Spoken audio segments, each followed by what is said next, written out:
किसी दूर गांव में भूषण नाम का एक व्यक्ति रहा करता था। भूषण इतना दान पुण्य करने में विश्वास रखता था और हर कोई उसकी बस तारीफ करता था। भूषण के पास भले ही अपने खाने को कुछ न हो, लेकिन वह दान पुण्य करने में कभी पीछे नहीं हटता। एक रोज सुबह सुबह भूषण खाना बनाकर जैसे ही खाने बैठा, उसके दरवाजे पर एक साधु का आना होता है। कुछ खाने को दे दो बेटा, कल से भूखा हूँ, कुछ खाया पिया ही नहीं है और अब तो चला भी नहीं जा रहा। अरे साधु जी, आप अंदर आइए और मेरे साथ बैठ के खाना खा लीजिए।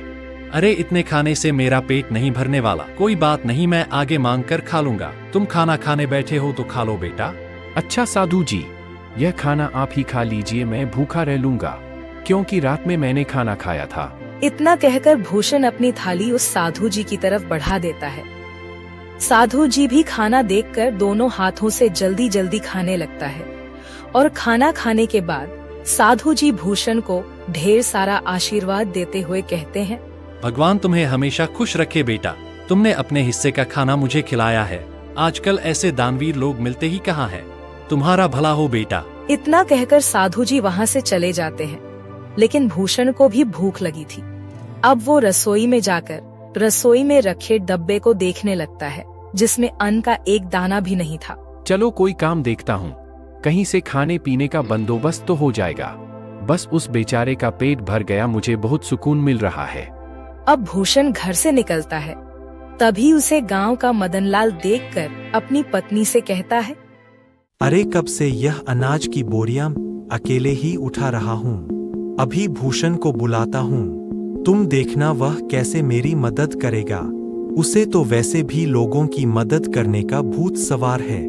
खुद भले ही जेब में फूटी कौड़ी ना हो, लेकिन बड़ा दानवीर बनता है। अब मदनलाल भूषण को आवाज लगाकर बुलाता है, अरे क्या हाल चाल है मदन भाई, सब ठीक तो है ना? ये अनाज की बोरियां खेतों से ला रहे हो क्या? अरे हाँ, खेतों से अभी 10 बोरियां और लानी है, लेकिन मैं बहुत ज्यादा थक गया हूँ। तुम थोड़ा हाथ बटा देते तो मेरा काम जल्दी हो जाता। अरे क्यों नहीं, चलो चलो, मैं आपके साथ मिलकर खेतों से आपके घर तक बोरियां पहुंचा देता हूं। बड़ा ही बेवकूफ है और इसे बेवकूफ बनाना भी आसान है। चलो, इसी बहाने मेरी मदद हो जाएगी और थोड़ा आराम भी मिल जाएगा। इतना कहकर मदनलाल भूषण से अब कई सारी बोरियां खेत से घर रखवाता है। लेकिन भूषण तो भूखा था, उसे भूख भी बहुत तेज लग रही थी। अब बोरियां रखने के बाद मदनलाल भूषण से कहता है, बहुत बहुत शुक्रिया भूषण भाई। अगर तुम ना होते ना तो मुझे यह बोरियां ढोते ढोते रात हो जाती। कई घंटे बोरियां ढोने के बाद भूषण थक जाता है और अब वह उधार लाला की दुकान से राशन लेकर खाना बनाकर खाता है। अगली सुबह उसके दरवाजे पर किसी के रोने की आवाज आ रही होती है। भूषण नींद में होता है और दरवाजा खोलता है तो देखता है उसका पड़ोसी बिरजू अपनी पत्नी को पीट रहा है। अरे अरे बिरजू, तुम अपनी पत्नी को इस तरह क्यों मार रहे हो? अरे क्यों न मारूं मेरी पत्नी, मेरी मर्जी। तू कौन होता बीच में बोलने वाला? देख बिरजू, ऐसे सुबह सुबह मारपीट करना सही बात नहीं है। पूरे गांव के लोग इकट्ठा होकर यह सब देख रहे हैं, यह अच्छा है क्या? अरे भूषण बेटा, तू भी किसे समझा रहा है? इसे समझाना मतलब अपना सिर दीवार पर मारने वाली बात है। जरूर सुबह सुबह चमेली से पैसे मांगने के लिए लड़ रहा होगा। पीने को पैसे नहीं होंगे ना इसके पास। अरे बुढ़िया चुप कर, ज्यादा बोलने की जरूरत नहीं है। आजकल के बच्चों को तो अपने से बड़ों से बात करने की तमीज ही नहीं है। अरे मैं तो तेरी माँ की उम्र की हूँ और तू है कि मुझसे बदतमीजी से बात कर रहा है। लेकिन मैंने तो नहीं कहा आपको कि मेरे बीच में बोलने के लिए। इतना कहकर बिरजू फिर से अपनी पत्नी चमेली को मारने लगता है। लेकिन भूषण से यह सब देखा नहीं जाता और वह बिरजू का हाथ पकड़ लेता है और उसे एक जोरदार तमाचा लगाता है। यह देखकर सारे गांव वाले ताली बजाने लगते हैं। बिल्कुल ठीक किया यार, इसी के लायक है। अरे अपनी पत्नी पर हाथ उठाता है और खुद को मर्द समझता है।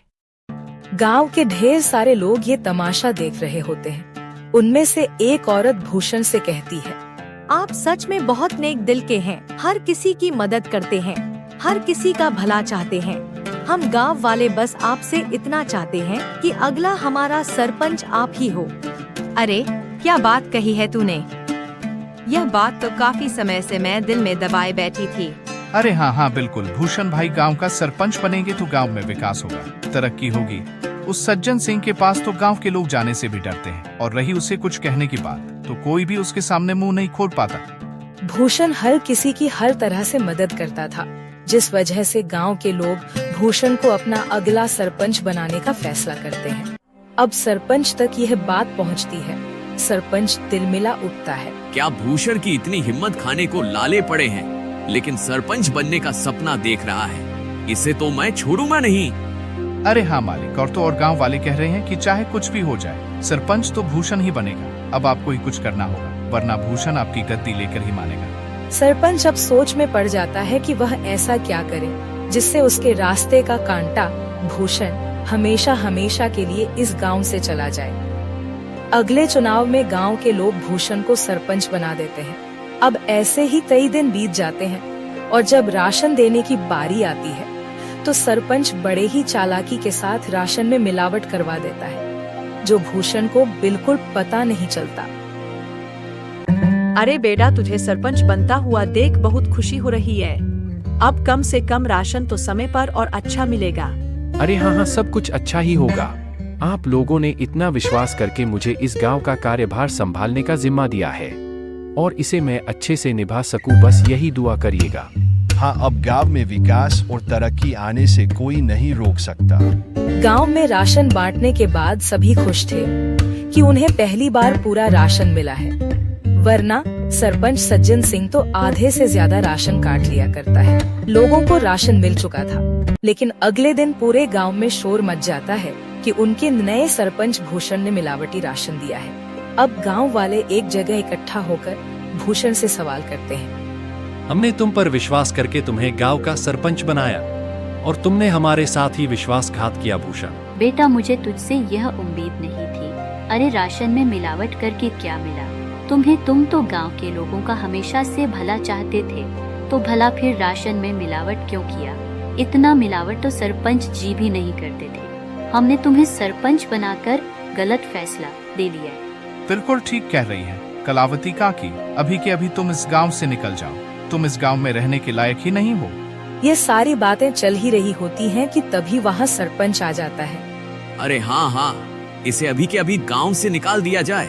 इस पर विश्वास करके तो हमने बहुत बड़ी गलती कर दी है। अब भूषण को गांव वाले गांव से निकाल देते हैं। सरपंच और उसका नौकर बहुत खुश थे, क्योंकि यह सब किया धरा तो उनका ही था। अब गांव से निकलने के बाद भूषण काफी दूर आ जाता है। वो थक कर एक पेड़ के नीचे बैठकर गांव वालों के बारे में सोचने लगता है। जिन गांव वालों का मैंने इतना साथ दिया, खुद से पहले उनके बारे में सोचा, आज उसी गांव ने मुझे निकाल दिया। अरे राशन में मिलावट भला मैं क्यों करूंगा? और अगर मैंने गांव वालों के राशन में मिलावट नहीं की है तो फिर यह सब जरूर सरपंच का काम है। कोई बात नहीं, मेरे इतना कहने पर भी गांव वालों ने मेरा साथ नहीं दिया। मैं इसे कभी नहीं भूलूंगा। इधर सरपंच फिर से अपनी चाल चलता है और गांव वालों का विश्वास जीत लेता है। गांव वाले एक बार फिर सरपंच सज्जन सिंह को अपना सरपंच मानने के लिए मजबूर होते हैं, क्योंकि उन्हें भूषण भी धोखेबाज लगता है। ऐसे ही धीरे धीरे महीना बीत जाता है और भूषण का कहीं अता पता ही नहीं था। एक रोज सरपंच का नौकर जंगल के रास्ते घर आ रहा होता है। तभी वह दो आदमी को बातें करते हुए सुनता है, जो भूषण के बारे में बात कर रहे थे। अब वो नौकर घबराता हुआ घर पहुंचता है और सरपंच से कहता है, मालिक, मैंने दो लोगों को आपस में बातचीत करते हुए सुना है। वो दोनों भूषण के बारे में बात कर रहे थे। वो जंगल में जो झोपड़ी है ना, उसी में भूषण आत्महत्या कर लिया है, और यह करीब एक सप्ताह पहले की बात है। क्या इसका मतलब मेरे रास्ते का कांटा अब हमेशा हमेशा हमेशा के लिए मेरे रास्ते से हट गया है? चलो अच्छा है। और तो और मालिक, यह बात तो गांव वाले भी जानते हैं। न जाने उन तक यह बात किसने पहुंचाई। हो सकता है उन्हीं लोगों ने पहुंचाई हो जो बात कर रहे थे।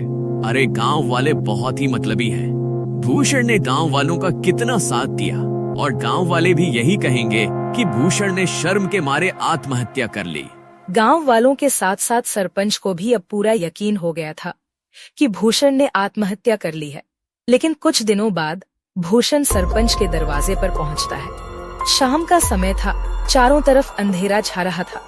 सरपंच अपने नौकर को आवाज लगाकर कहता है, अरे सामने देख, जरा कोई खड़ा है क्या? मुझे तो ऐसा लग रहा है कि सामने भूषण है, मतलब भूषण का भूत। मालिक, ये भूषण का भूत ही लगता है। ये आपसे बदला लेने आया है। मैं तो चला यहाँ से, मुझे भरी जवानी में नहीं मरना। मेरे 4 बच्चे हैं और 2 बीवियां हैं। सरपंच का नौकर इतना कहकर वहाँ से दुम दबाकर भाग निकलता है। भूषण जैसे जैसे आगे बढ़ रहा था, सरपंच पसीने से तरबतर हो रहा था। वहीं रुक जा भूषण का भूत, तुझे क्या चाहिए?